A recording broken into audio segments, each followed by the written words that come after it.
Yeah. 30, which was like, Yeah, it does make a world of difference even today where we only have one, but. yeah.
Hi, Marianne. Hey, How's it going? good. Kind of quiet here today. What'd you say? It's quiet here today. No.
Hey, Quan, we got you.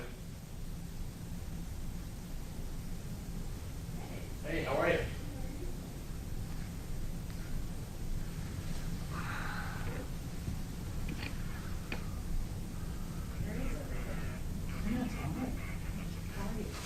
Oh, there they are, the shoes Different color. Very chosen, thanks. Well, thanks.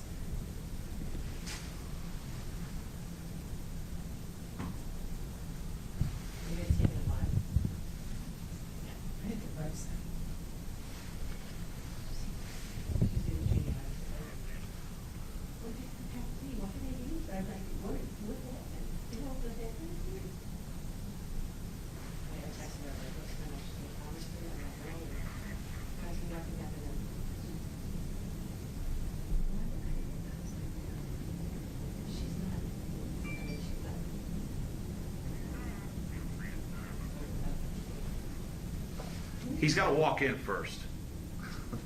Then we'll center him up.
Going on?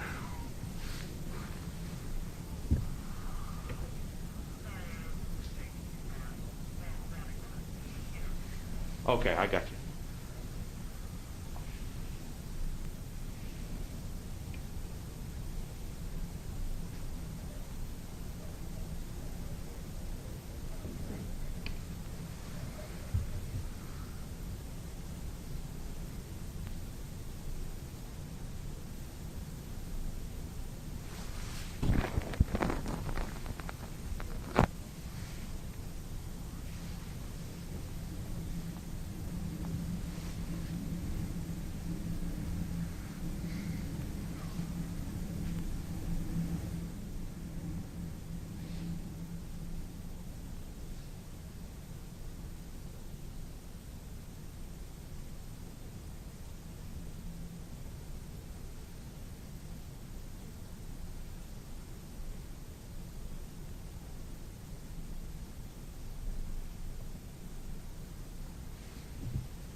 Well, good afternoon, everyone, and welcome to today's COVID-19 update briefing.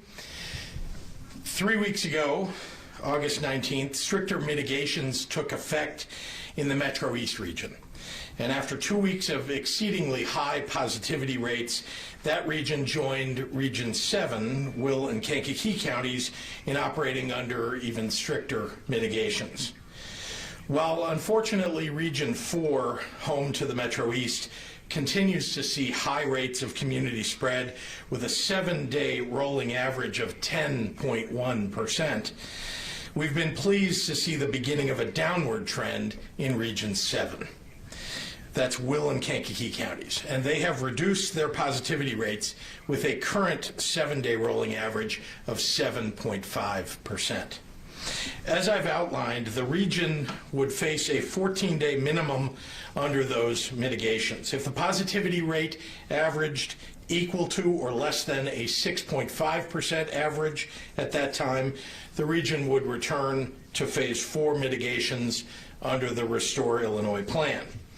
At this time, the Region 7 positivity average falls between 6.5 and 8%, the window in which IDPH will continue to monitor the area. Assuming things continue in the right direction, Region 7 will stay put in its current mitigation status until the average falls below 6.5%. I'm hopeful that Region 7 might become a testament to the community's ability to turn this ship around in the right direction. If they keep up the good work, Region 7 will soon be restored to Phase 4 mitigations, which would mean higher indoor capacity limits for gatherings and businesses like restaurants and bars. Last week, I highlighted the trend over the previous 2 weeks that 9 of our 11 regions had seen increases in positivity rates. Well, I'm pleased to say that over the last 7 days, most of our regions have seen a slight decrease in their positivity rates, with only 3 seeing a statistically significant increase. Some have asked why action is required when positivity rates balloon to 8% or more. The answer is clear and straightforward. Dr. Anthony Fauci said it best. There will always be cases, he said, but how you prevent those blips of cases from becoming something that obviates the whole program, that's what you're preparing for. You can either close the bars or close the schools. We can't outrun this virus. It hasn't gone away. We can't pretend that we can fully restore our economic vitality as long as it's here without any way to temper or prevent it. Unless we get it under control either by people following the doctor's recommended mitigations or with an effective treatment or a vaccine, we will be fighting to save the Titanic with a plastic bucket. Because there's no national strategy, it's up to us, every individual and every city and every business in Illinois, to slow the rate of infection across this state. Wear a mask, watch your distance, don't exceed capacity limits, be kind to one another. We continue to closely monitor every region, so I want to emphasize again that local elected officials and health officials should pay close attention to the data for their communities and, where necessary, step up and impose greater mitigations on a targeted basis to bring down the number of rising infections and positivity rates. That includes officials at higher education institutions. We're carefully watching the outbreaks that we've seen on college campuses the last 2 weeks. Since our last update, I've attended 2 memorial services, one in our capital city of Springfield and the other in Chicago, to honor the more than 8,400 individuals that Illinois has lost to the COVID-19 pandemic. And while each was a beautiful interfaith service, allowing us a moment to breathe and to grieve and to heal, each memorial also serves as a painful reminder of why we all need to do everything possible to prevent the spread of this terrible virus. Illinois You already know what it takes. Mask up, keep your distance, wash your hands, stay home if you're sick, get tested when you need. But I'll add one more thing that you can do to help out your loved ones, and that's get your flu shot. It's available in most places right now. It's not too early. In fact, now is the time to do it.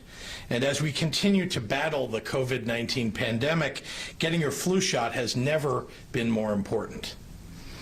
Before I turn over the podium, I want to remind everyone to fill out the 2020 census, the survey that determines how much funding Illinois gets from the federal government for schools and hospitals and roads and childcare and much more, as well as what our representation in Washington will look like. Just a 1% undercount could result in the state losing over $195 million in federal funds each year at a time when we need our full funding the most. Just like voting, getting counted in the census is an act of civic engagement, a demand to be fully heard and fully counted. So pick up your phone and go to my2020census.gov. my2020census.gov, or call 1-844-330-2020. 1-844-330-2020. Take the time to make sure that your voice is heard. So thank you, and with that, I'd like to turn it over to our Director of the Department of Public Health, Dr. Ngozi Ezike. Doctor?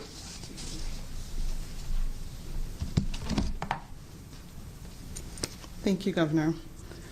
I will start today by highlighting that September is Suicide Prevention Awareness Month. As of today, we don't have any conclusive data indicating that suicide rates have risen as a result of COVID-19, but we know many Illinoisans, I dare say every Illinoisan, has experienced impact on their mental and emotional well-being, and issues such as job loss, financial strain, and social isolation are all risk factors for suicide.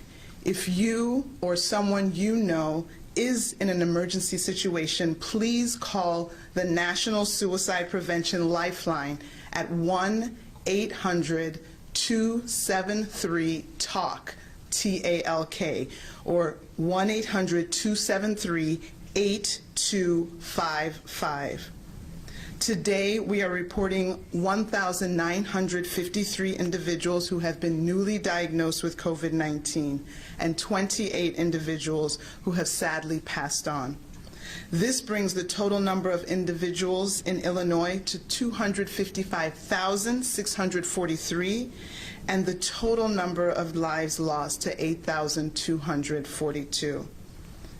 Overnight, we had 1,609 people in the hospital with COVID-19, and of those, 346 were in the ICU and 141 patients were on ventilators.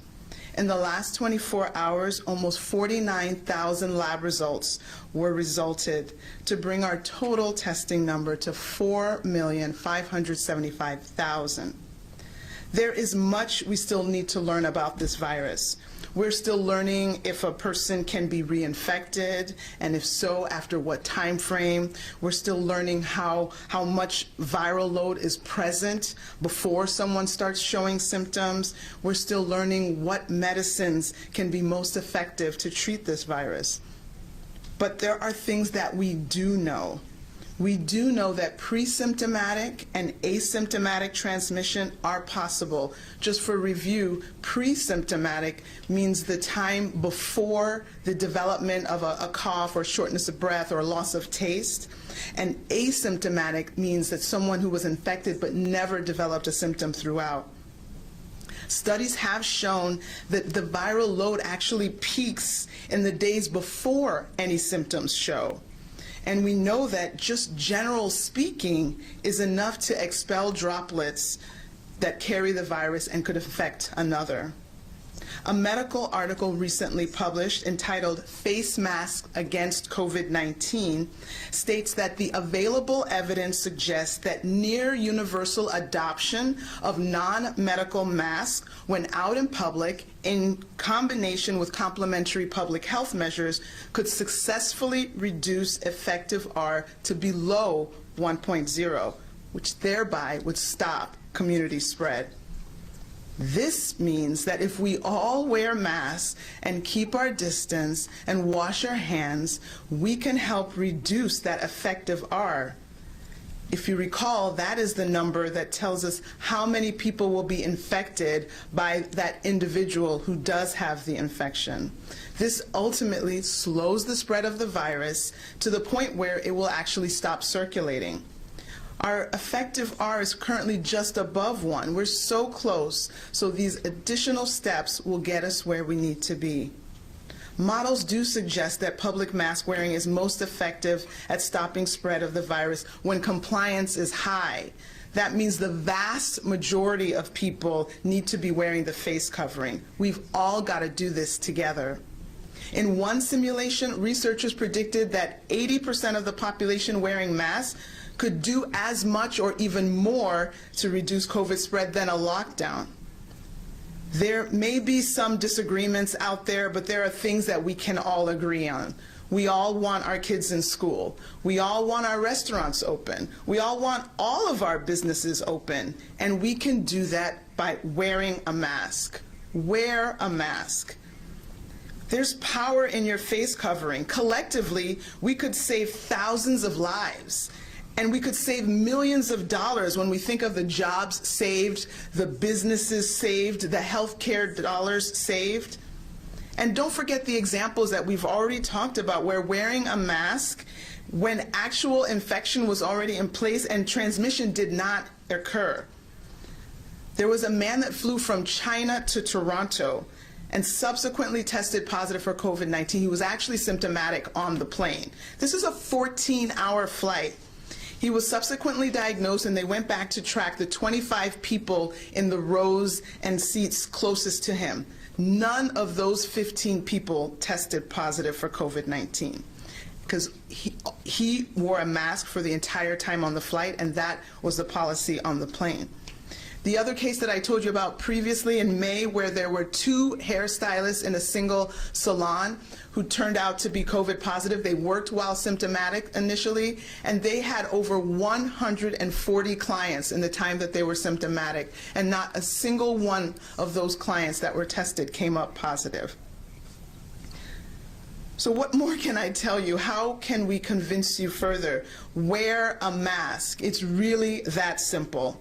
The more people who practice these 3 W's, wearing a mask, watching the distance, and washing our hands, the sooner we can end this pandemic. And I know there's no disagreement on wanting to end this pandemic. Thank you. Quiero comenzar hoy recordando a todos que septiembre es el mes de la prevención del suicidio. No hay datos concluyentes que indiquen que las tasas de suicidio hayan aumentado como resultado del COVID-19. Sabemos que muchos residentes de Illinois tienen efectos en su mente y problemas con la pérdida del trabajo, la tensión financiera y el aislamiento social. Son todos factores de riesgo de suicidio. Si usted o alguien que conocen está en una emergencia, llame a la Línea Nacional de Prevención del Suicidio al 800-273-8255.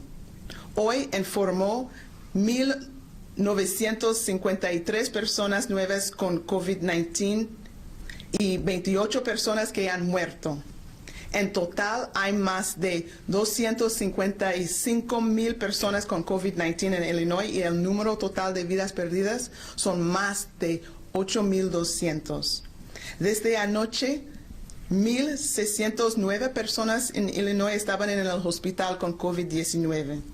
De ellos, 346 pacientes estaban en la unidad de cuidado intensivos y 141 pacientes estaban en ventiladores. En las últimas 24 horas, más de 48,000 pruebas de COVID-19 fueron hechas. Todavía hay mucho que aprender sobre este virus. Todavía estamos aprendiendo si una persona puede volver a infectarse. También cuánta carga viral está presente antes de que alguien comienza a mostrar síntomas y qué medicamentos se pueden usar para tratar el virus y mucho más. Sin embargo, sabemos que tanto la transmisión presintomático como la asintomático son posibles. Los estudios han encontrado con la carga viral alcanza su punto máximo en los días antes de que aparezcan los síntomas. Y sabemos que hablando es suficiente para expulsar gotitas del virus. Un artículo afirma que la evidencia disponible sugiere que la adopción casi universal de máscaras cuando están en público, en combinación con medidas complementarias de salud pública, podría reducir con éxito el R efectivo por debajo de 1.0, lo que detiene la propagación. Lo que esto significa es que si todos usamos máscaras y mantenemos nuestra distancia, podemos ayudar a reducir el R efectivo. Eso es la cantidad de personas que pueden ser infectadas por un individuo que está infectado. En una simulación, los investigadores predijeron que el 8% de la población que usa máscaras haría más para reducir la propagación de COVID-19 que un orden de quedar en casa. Entonces, si quieren mantener abiertos los negocios, use una máscara. Si quieren mantener abiertas las escuelas, use una máscara. Si quieren mantener abiertos los restaurantes, use una máscara. Hay varios ejemplos en los que las personas tenían una máscara y no se produjo la transmisión del virus. Un hombre voló de China a Toronto y dio positivo por COVID-19. Tuvo tos seca y usó una máscara en el vuelo. Las 25 personas cerca de él en este vuelo dieron negativo en COVID-19. En otro caso, a fines de mayo, 2 estilistas de pelo en Missouri tuvieron contacto con 140 clientes cuando estaban enfermos con COVID-19. Todos llevaban una máscara y ninguno de los clientes dio positivo. Usar una máscara es realmente así de simple. La más gente que se cubran la cara y practiquen el distanciamiento social, más pronto acabamos con esta pandemia. Pero lo tenemos que hacer juntos. Sí se puede, Illinois. Gracias. And with that, I'll turn it over to Governor Pritzker. Thanks very much, Dr. Ezeka, and happy to take any questions from members of the media. Governor, you know, there has been so much made about the college campuses. You Yeah. did say, you mentioned it slightly. Illinois State especially having a big problem. Yes. What guidance, what specific guidance are you giving them? So I was there, as you may know, yesterday in Bloomington, and it's been extraordinarily important for colleges to stay on top of testing on a regular basis, and we're trying to provide the resources that are necessary for colleges to do that. I've been in touch with the leadership of Illinois State as well as U of I, where the saliva test has been very effective, and then as you know, we're working with U of I to expand the use of that saliva test on other campuses. I've also been in touch with Bradley University, where they've got a quarantine going on for all of their students for 2 weeks. So what's required here is testing, contact tracing. It's really all of wherever you see an outbreak. And that's what's happened on some of these campuses. You want to make sure that people are quarantined, you want to make sure that you're contact tracing, and you want to make sure that you're planning for people being isolated so that they're not giving it to each other in the dormitory, for example. I think it should be emphasized that most of these people who are self-quarantined are asymptomatic. Some have no symptoms at all, and of the Some. 35,000 college kids across the country, only 5 have been hospitalized. So what's your point? You think that unless you've been hospitalized, it's not worth worrying about? No, I'm just saying, of all the college students in Illinois, how many are in the hospital? Do you have that number?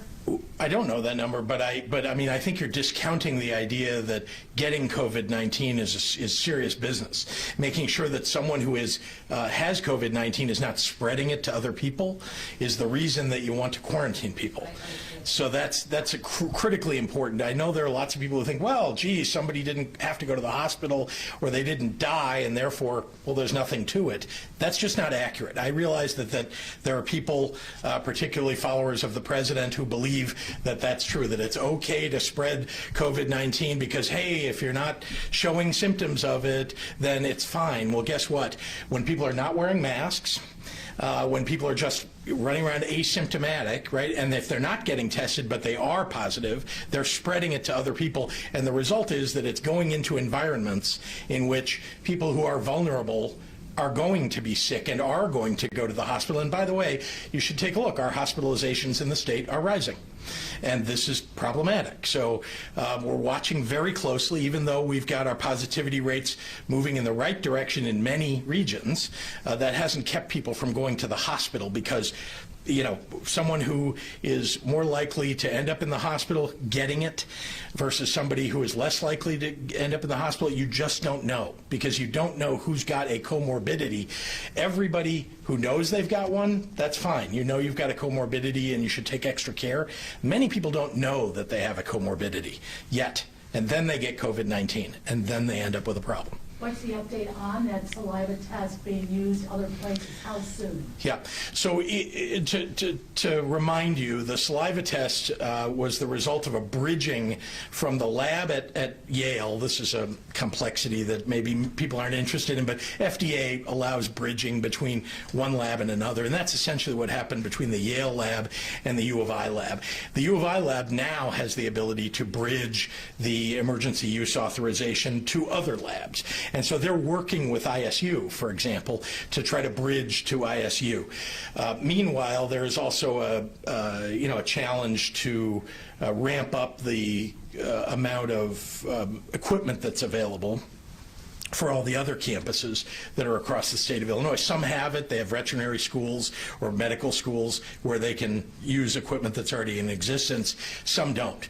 And so we want to make sure, though, that we are, have the equipment and have the ability to blow it out to all the campuses. But in short, we believe that this is going to, as I've said from the beginning, it will take probably 8 to 10 weeks before they're able to really get this to other major campuses all across the state of Illinois. From now, or from the time that we announced it, which I think is about 2 weeks ago. That's the belief was 8 to 10 weeks. You can't hold anybody to the schedule, though, because part of this is dependent on the FDA. And part of this is dependent upon, how efficacious the manufacturing of the and the distribution of that equipment is. The Chicagoland Apartment Association says that some renters are taking advantage of the grace period. Mm-hmm. They are asking you to amend the orders about no evictions and say that the governors of California and New York have done so and are more specific, so that people who can pay will and not use the no eviction as a crutch. We're absolutely going to look at that. I think, let me remind you, our goal here is not to deprive landlords. In fact, if that were the case, we would have attempted to, to do what some people have called for, which is to cancel rent. What we're trying to do is take into account both sides of this. We don't want mass homelessness, and that's what would occur if you simply removed the moratorium on evictions entirely. We also have, as you know, put in place one of the in fact, the largest in the nation, mortgage assistance and rental assistance program, $150 million in each of those. It's still not enough. We still need the federal government to step up and help us with this. And as you know, the CDC has put in a moratorium on evictions as well. But we're trying to balance interests here, and we'll continue to do that to make sure that, that each side, everybody is going to take a little bit of a hit here. But the biggest thing we don't want is for people to end up homeless in a mass pandemic. So Governor Cuomo promised for in-person learning if their state kept their positivity rate below 2%. Sure. It's good news for the past 30 days. It's been below 1%. Mm-hmm. Is there a number that you could commit to right now so that we can strive for something for parents of us, a lot of us who have kids at home right now e-learning? that we can look forward to or strive for? Is there a number that? Well, it's a lot lower than where we are now, and it's a long way to go. In fact, as you know, at our very lowest positivity, we were at about 2.6% across the state, which is a decent number, a pretty good number. The WHO and the CDC have said that below 5% is kind of something everybody should strive for. But with regard to what level at which we would just send every kid back to school, I don't know what that number should be, but we're a long way from it. So we'll certainly be looking at what number we ought to be looking at. And there's no region that's even close, though, to where New York is. Is there an update on Mercy Hospital to save Mercy? I can't give you an update today. I can tell you that this is what's important to me is to make sure that we've got health care available, on the south and west sides of Chicago and in communities that have been, frankly, historically disinvested from when it comes to health care. It is very challenging in this environment for hospitals. The federal government has provided direct assistance to hospitals. We've provided assistance, particularly to the safety net hospitals and critical access hospitals across the state, and they're all suffering in one fashion or another. There are 3 other hospitals that were going to join with Mercy. You may have heard about last year that were looking at kind of a merger and hope that a hospital transformation bill would get passed that might assist that. The legislature didn't get that done in the in the 4-day spring session, in the midst of the pandemic. But there is hope that the hospital transformation bill will come up in the veto session. I'm very hopeful that it will, and I think that might be of assistance certainly to the other institutions and perhaps to Mercy as well. We'll do one more. Is there an update on McCormick Place? What's the status? Is that going to remain a possible emergency hospital should it get difficult this fall and winter? It's not now a likely location for us to transfer people to. Remember that in the midst of the worst parts of this pandemic, for Illinois anyway, our concern was that the numbers would just go through the roof. In fact, we had some projections that we were able to avoid because of the quick action by both the city and the state. But I'm concerned about us getting back to something like that. But McCormick Place isn't currently a location that we would send people to if we got to some situation where the hospitals are full. We're monitoring that, as you know, the hospital bed situation, availability situation in every hospital all across the state. And we're in a decent position right now. But again, we have to keep our positivity rates down and our infection rates down so that we don't have an increase. Because here's the thing I want everybody to pay attention to. When the numbers start to go up, even if people say, well, gee, that's only a linear change and it's not that much and it's point something. Well, it was only a small amount for an extended period of time that ultimately led Texas and Arizona and Florida to be in the terrible situations that they were just a month ago and before.